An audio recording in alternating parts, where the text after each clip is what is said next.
Olá, eu sou o Tenente Coronel Peterson e está no ar mais uma edição do programa Pensando em Segurança. Nossa finalidade é trazer informações e reflexões acadêmicas sobre a prevenção do crime, da desordem e da violência, sua complexidade e curiosidades, apresentar as ações de instituições e projetos educativos e suas experiências com reflexos na segurança pública, bem como outros assuntos que possam contribuir na construção do conhecimento acerca da proteção da vida. A fonoaudiologia e a escola, saberes para o desenvolvimento das maiores ferramentas da sociedade atual e mercado de trabalho. Para falar desse assunto está aqui comigo Raquel Baltazar, que é professora e fonoaudióloga, clínica e escolar. Raquel, muito obrigado pela sua presença, trazer um tema tão atual e tão pertinente para as nossas crianças e as nossas escolas. Prazer, Coronel, uma boa tarde. Eu agradeço o espaço para falar de um assunto que é tão interligado, né? A fonoaudiologia enquanto uma porta de entrada para investigações, laudos e pontapés iniciais para a funcionalidade do indivíduo, né? Que é o que a gente entrega nas áreas de voz, fala, linguagem, audição, que estão dentro do cérebro, estruturas, mas que a gente tem a beleza, né, de poder aplicar técnicas e fazer o indivíduo se construir enquanto ser humano numa sociedade, né, e vir além da família, da escola, o mercado de trabalho futuramente para ter autonomia, né, dignidade para a nossa sociedade e devolver isso para ele, para a família e para a sociedade. Está totalmente relacionado à forma como nós nos expressamos e nos relacionamos, né? Daí a sua importância, penso eu. Exatamente, né? Eu acho que eu uso muito, e provavelmente a gente, se tiver um espaço, a gente falar dos transtornos, né? Por exemplo, o TDAH, que eu venho falar sobre isso também, sobre o teu conhecimento, mas saber aplicar. Na vida a gente precisa adquirir conhecimento e ter aplicabilidade, senão a gente fica no campo de saber e não saber executar, só planejar e não ter as realizações enquanto indivíduo, né? Sim, exatamente. Bom, e fala um pouco pra gente, nesse primeiro bloco, pra gente começar, como se deu o encontro, né, da sua pessoa com essa ciência, a fonoaudiologia. A ciência da comunicação humana veio para mim muito cedo, porque a minha mãe é odontopediatra. Então, quando ela fez um curso, foi a primeira odontopediatra na região sul a ter formação em pacientes com necessidades especiais e fissurados palatinos, né, lábio-palatais. E foi fazendo um curso na USP, em Bauru, né, que é o Centrinho, hoje tem um centro em Joinville, mas é um centro de referência na América Latina, que está no mundo. Tive o prazer de ter pais estudando, pulsando o USP, né? E ela falou, Raquel, você gosta muito de odontologia, mas você adora cantar e você adora ensinar. Desde pequena foi uma praxe para mim, saber aplicar tudo que eu aprendia. Tive a oportunidade também no colégio de ter, e através de cultura, de esporte, né? Acho que é o eixo familiar que nos propicia muito isso, é o que nos propicia, né? E tive a oportunidade de fazer fonoaudiologia por querer cantar e depois me apaixonei pela área de aprendizagem, de educação, né? Já trabalhando com indivíduos na área de memória, tendo o prazer, acho que o meu eixo começou, conforme eu comentei com o senhor nos bastidores, quando eu fiz um estágio no Rio de Janeiro, em 98, numa comunidade, Morro do Turano, na zona norte do Rio, onde eu tive um paciente que dizia para mim, eu não quero ir embora daqui. Mas por quê? Eu uso o nome dele porque é uma criança que provavelmente eu nunca mais vou encontrar, já não é ser um adulto, né? Eu faço questão, o Cosme, com sotaque carioca. Mas Cosme, por que você não quer ir embora? Já terminou, tem outras crianças para atender, tia. Tia, eu não quero ser avião. Mas assim, o que é avião? Tia, carregar droga, tenho 7 anos, eu sou obrigada a fazer isso. Então, o deslumbramento, mais do que ser uma fonoaudióloga por voz, eu fui encantada por histórias, né? Então, eu pude impactar uma criança e ele me impactou, né? Quando eu vou para uma sala de aula, dar uma palestra e faço o conhecimento, transformar vidas, né? Que o pequeno que seja. Olha, hoje eu vou sair, a tia Raquel, vou passear com a minha família no mercado público. Hoje eu sou natural de Tubarão, resido em Laguna, viajo muito a trabalho. Eu vou ver que no areal, hoje eu não vou ver porque é 5 horas da manhã, mas eu vou saber que ali no areal, atrás do fórum, ou no mercado público, aquele peixe, aquele golfinho emitiu um som que é física pura, né? E vai trazer o cardume de peixe, que ele vai aprender que é um peixe, um grupo de peixe é um cardume, né? E que a sabedoria do homem do mar, né? Ou seja, do campo, na serra, ou tantos lugares que eu fui no soja, enfim, viajando no interior, né? Ele vai aprender sobre a nossa economia, a faixa azul, né? Claro. E aprender a desenvolver linguagem, contar história, contar para o amigo, o pescador botou uma boia no mar, né? A inteligência, né? Ou crianças que participaram de projetos, tantos assim, que eu tenho a oportunidade e a alegria de, em consultório, saber que eles estão construindo. E isso acaba desenvolvendo linguagem. O esporte, coronel. O esporte, quando eu digo assim, ó, você é super inteligente porque você é meio campo. E eu não preciso jogar bola. Eu gosto de futebol, mas aquela bola chapada no meio do campo, que ele vai jogar a bola para o volante e receber o do zagueiro, e ele se acha super inteligente quando é um atacante, mas ele armou a jogada, e ele vai começar a estudar e escrever, porque ele tem que dar uma entrevista. A gente tem um código, né? Por que é tão importante a linguagem escrita hoje em dia? O senhor sabe? Vamos pensar juntos? Vamos. Nós precisamos, de qualquer forma, de forma virtual ou não, trabalhar em equipe. Porque mesmo que eu esteja fazendo uma programação, eu tenho um parceiro de trabalho, né? Nós temos pares de trabalho. E a gente usa código, por acaso, aqui nesse momento a língua portuguesa, tá? Para poder fazer os registros de trabalho. Para validar, nós validamos projetos.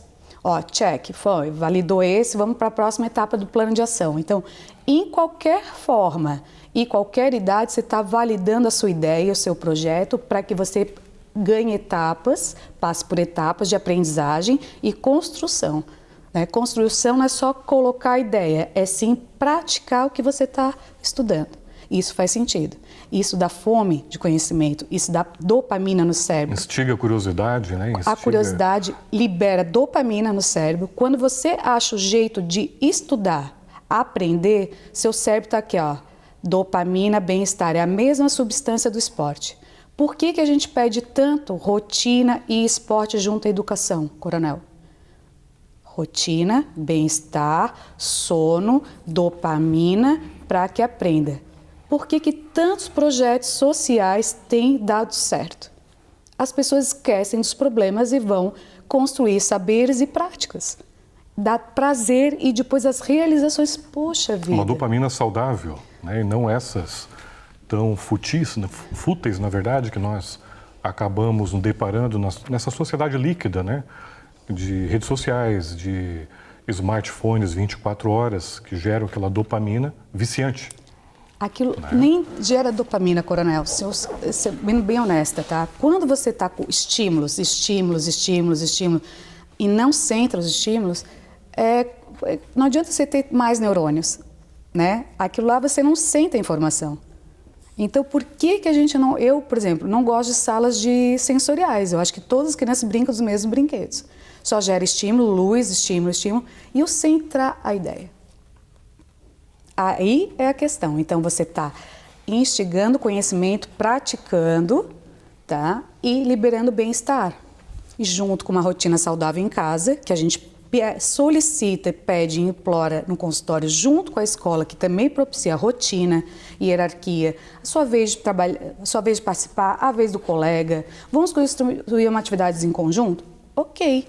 Então, começa a assentar a informação, os neurônios espelhos, agora uma prática de neurociência e neuroeducação, é o princípio de que eu vejo, né? Temos vários tipos de memória, mas geralmente a gente vê a informação, o objeto, a ação, e depois nós discorremos sobre a atividade. O que você está vendo? Qual a sua ideia? Eu estimulo linguagem e aprendizagem, né? E assim consigo trabalhar a parte sensora e motora da fala. Perfeito. Bom, vamos continuar no próximo bloco. O programa Pensando em Segurança vai para um breve intervalo e nós voltamos em instantes.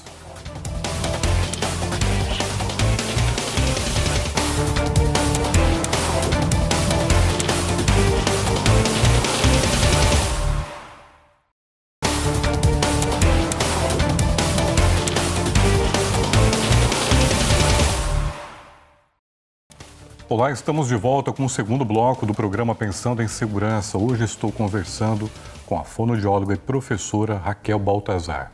Estamos falando sobre as questões envolvendo a fonoaudiologia e a escola e questões também direcionadas ao mercado de trabalho. Bom, dando continuidade, Ana Raquel, ao nosso segundo bloco, você pode falar para a gente sobre essa questão, né, da fonoaudiologia, na sua experiência profissional? Quais os benefícios né, dessa articulação, desse envolvimento, essa interação com alunos e escola, né, trazendo questões cognitivas em benefício do aluno? Eu acho que quando a gente consegue, hoje eu tenho essa entrada nas escolas, seja nos setores público ou privado, a gente constrói aderência. Então, primeiramente, se fosse uma forma de marketing, vou dizer de forma bem prática, tá? Eu consigo atender o tipo de pessoa, as famílias que gostam de comprar o meu serviço, né? Evolução, funcionalidade, estilo de vida, porque quando eu peço para uma criança de 0 a 6 anos já frequentar o jiu-jitsu, a yoga, ou uma atividade funcional na escola, qualquer atividade que tenha, né? Uma aula de dança, enfim, já começa a mudar o estilo da casa. Crianças começam a dormir cedo, respeitar os pais, respeitar os professores, respeitam a si mesmo, né? A gente constrói o tipo de aderência. Então, eu acabo trazendo famílias que buscam o tipo de trabalho que eu gosto. Isso é muito bacana. Vai muito além, né, do que vai muito além. Nós popularmente conhecemos da profissão. Exatamente. Então, a aderência é a primeira parte. Você tem que aderir ao projeto, seja escolar ou da sociedade, ou programa social, ou a família, que às vezes a gente é uma família que não está funcional no momento, mas a gente acaba percebendo que fazendo os encaminhamentos, que é o trabalho da fonoaudiologia. A gente recebe crianças, eu atendo de todas as idades, mas eu tenho o perfil de atender mais crianças, né? Na área de voz, adultos, enfim. E essas crianças chegam assim com famílias às vezes um pouco disfuncionais, com algumas questões de rotina, de ter que ter autonomia, que estão, sou bebezinho do pai, né? Não, você é o bebê, é a criança da casa, você já consegue vestir a sua roupa, já consegue organizar seu uniforme, né? A sua atividade da escola, né? E, enfim, a gente acaba trabalhando sem querer, encaminhando para psicólogos, para terapeutas ocupacionais, para outros profissionais de psiquiatria, em muitos casos, psicologia, né? Mas eu ainda vejo, se você me permite fazer só um recorte, Coronel, a questão da educação positiva, né? Eu sempre digo, eu dou aula em pós-graduação online no Brasil todo, ou encontros fechados, sobre ABA, que é a ciência do comportamento, né? E a ciência do comportamento nada mais é que você fazer os combinados, né? Por que eu saí do meu consultório para desenvolver estratégias coletivas numa sala de aula? É tão tranquilo quando você tem quase 24 anos de atividade em consultório, né, em ambiente clínico. Por que eu faço questão de ir nas escolas? Porque é muito fácil trabalhar sozinha com uma criança. E a escola, que tem tantas diferenças e a gente pode chegar, tem uma mãe às vezes tão generosa, um pai que deixa a gente ir na escola, falar sobre o seu filho, ainda ensinar uma atividade que possa ajudar as outras crianças, fazendo bumbum de minhoca, quando eu sento e baixo a minha crise de regulação, meu comportamento, para prestar atenção na PRO. O que a PRO vai falar agora? Vamos escutar todo mundo? Bumbum de minhoca. Eu sou bem prática, tá, Coronel? Eu costumo dar aula de manejo, então vocês não reparem quando o meu meme. Vamos fazer bumbum de minhoca? Sentou, bumbum para trás, olha para frente, atenção, concentração, não perca o ritmo, vai começar. Agora eu vou falar para você o que você vai fazer em casa para atividade. É a música da lagartixa, onde eu vejo a mobilidade de língua? É a atividade de passeio com a família?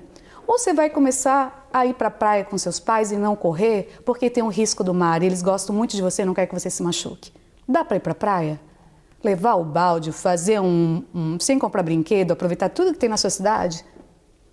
Eu começo a baixar a crise de regulação com uma professora, porque as outras crianças às vezes precisam chamar a atenção de outras questões, né?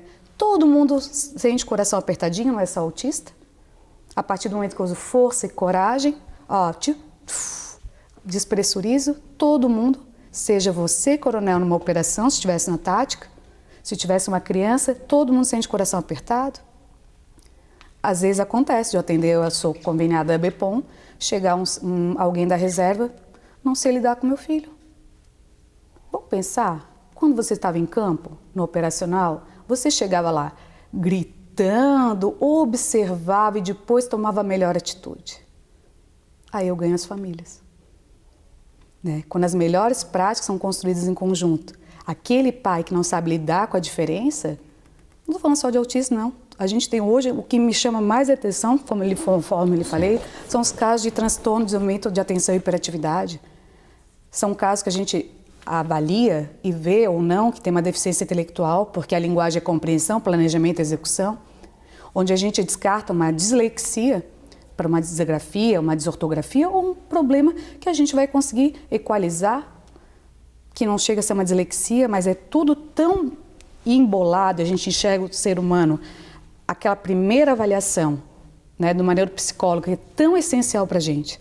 Tá? E depois a gente vai trabalhando os registros de atendimento, a nossa avaliação, vamos fazendo as evoluções e encaminhamos para a escola, para que essa neuropsicóloga encaminhada para a escola de confiança, ou todas as pessoas com as quais eu trabalho, mas a gente sempre tem às vezes uma psicóloga na escola, vamos passar as evoluções no relatório? Para ver essa criança, como ela está caminhando, como ela já pode ser diferente dentro de uma sala de aula com 30 coleguinhas. A importância de um trabalho multidisciplinar, né? Eu não trabalho, eu digo... Profissionais que também estão inseridos nesse contexto. E são pessoas incríveis, Corona. Hoje eu tenho, assim, eu ainda como eu falei, eu dou aula para pós-graduação de pessoas mais velhas e tem as mais velhas mais interessadas, tem de tudo e todo jeito. Tem os mais novos, tem gente que já está se reciclando porque existe uma outra face do mercado que está muito aquecida, né? Então eu trabalho com pontas, né? Então eu não trabalho com fonoaudiólogo, eu vejo 1, 2 vezes por semana. Eu digo e abro a câmera, solicito que fique muito claro. Eu, Raquel, não sou nada sem os pedagogos que estão 5 dias por semana. A escola é tão importante, a pessoa da merenda que vai fazer aquele adulto sentir saudade da escola, quanto o faxineiro que deixa a gente uma sala maravilhosa para a gente, quanto um diretor que é inesquecível, quanto um professor que vem com um projeto, às vezes de física, né?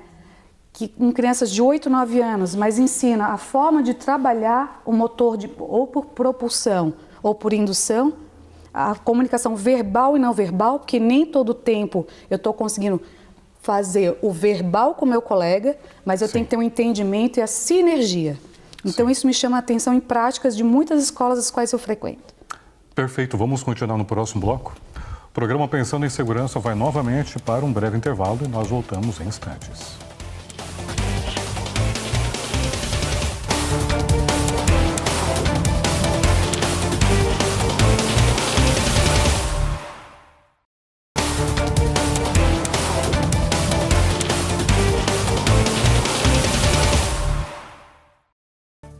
Olá, estamos de volta com o último bloco do programa Pensando em Segurança. Hoje estou conversando com a professora e fonoaudióloga Raquel Baltazar. Estamos falando do papel da fonoaudiologia, escola e indicações, direcionamentos para a qualidade de vida e também mercado de trabalho.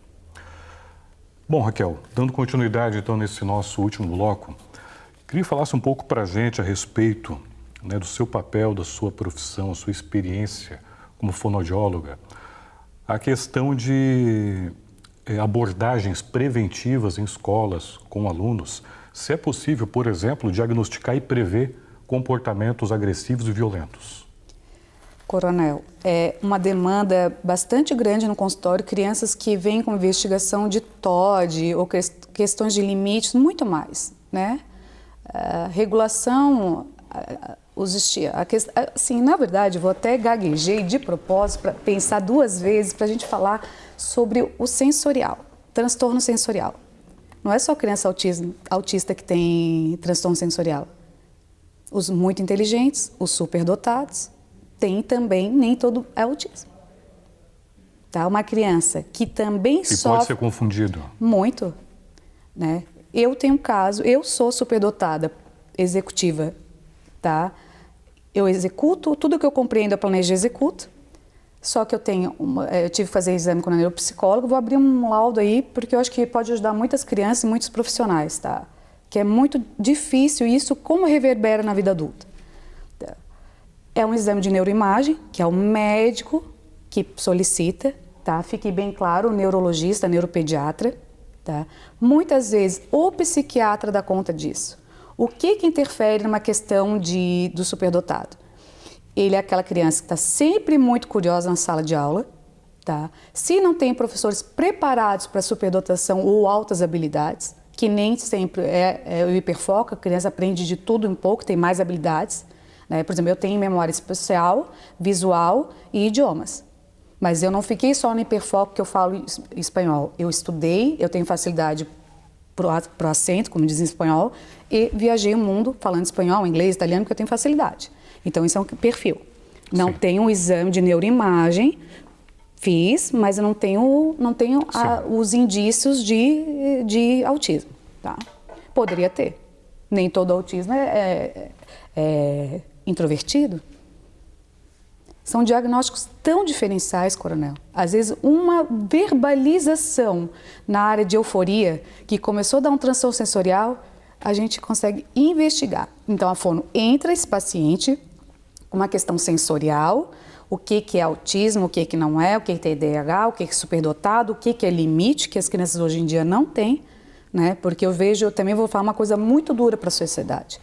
Às vezes, eu preferia ver crianças com transtorno do que crianças que chegam num restaurante, gritam, os pais não conseguem levar um brinquedo ou não dá. Olha, aqui é um lugar que todo mundo está brincando, está jantando, não consegue dar esse manejo.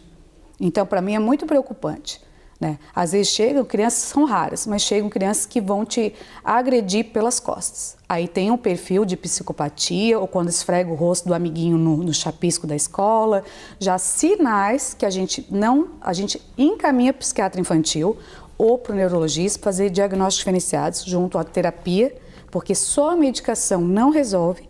Precisamos de medicação e terapia cognitivo-comportamental ou com a expertise em ABA, que eu sou fonoaudióloga com a formação ABA, para dar conta do comportamento, para desenvolver a ciência da comunicação humana.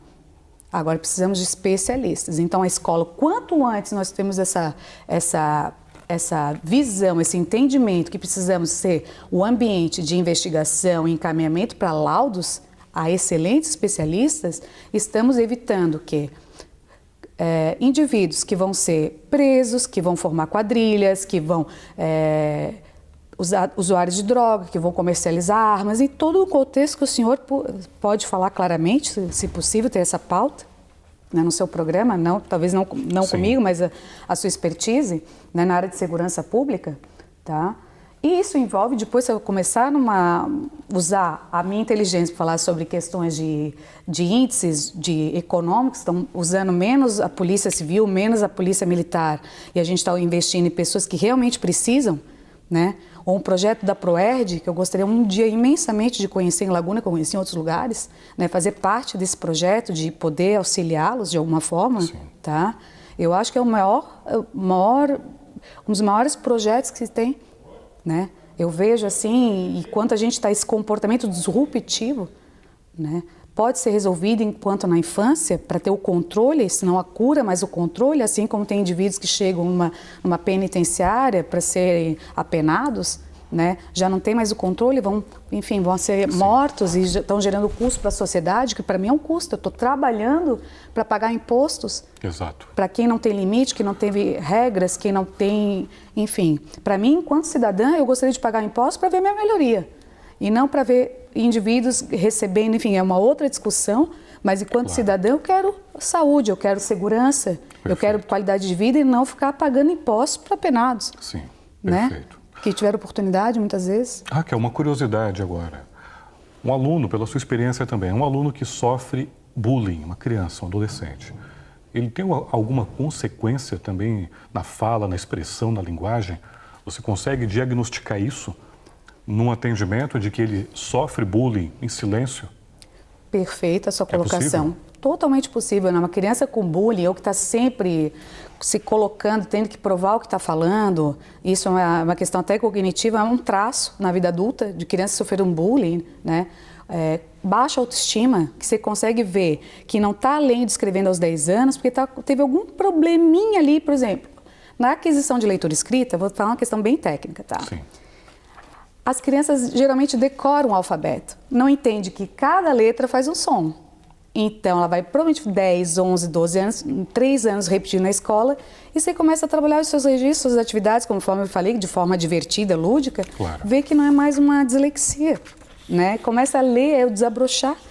Então, aquele comportamento agressivo, eu sou marrento, eu não quero fazer essa atividade, porque eu já rodei 3 anos, não vou conseguir, né? Tá lá dando de zagueiro, só chutão na educação física, não quer fazer outra atividade, o atletismo, não quer fazer outras atividades, só quer dar bicuda, como diz os meninos, né? Sim, linguajar é esse? Eu tenho que entrar no linguajar, né, coronel? Então, para poder entrar a aderência, né, para dar resultado. Então, a gente vê muito comportamento que pode ser, sim, equalizados. Sim, perfeito. Raquel, nosso tempo infelizmente acabou, foi muito rápido, né? Nós temos aqui conteúdo para vários outros programas aí, já fica o convite antecipadamente. Muito obrigada. Eu quero agradecer a sua presença, a sua fala, o seu conteúdo, a sua inteligência, que com certeza muito contribuíram, né, para o programa de hoje e para as pessoas que nos assistiram. Muito obrigado. Eu agradeço à comunidade por manter esse programa, sempre solicitando novas pautas, e à UniTV por lhe dar o espaço, ao trabalho que eu não sou funcionária, mas eu acompanho muito prontamente, né?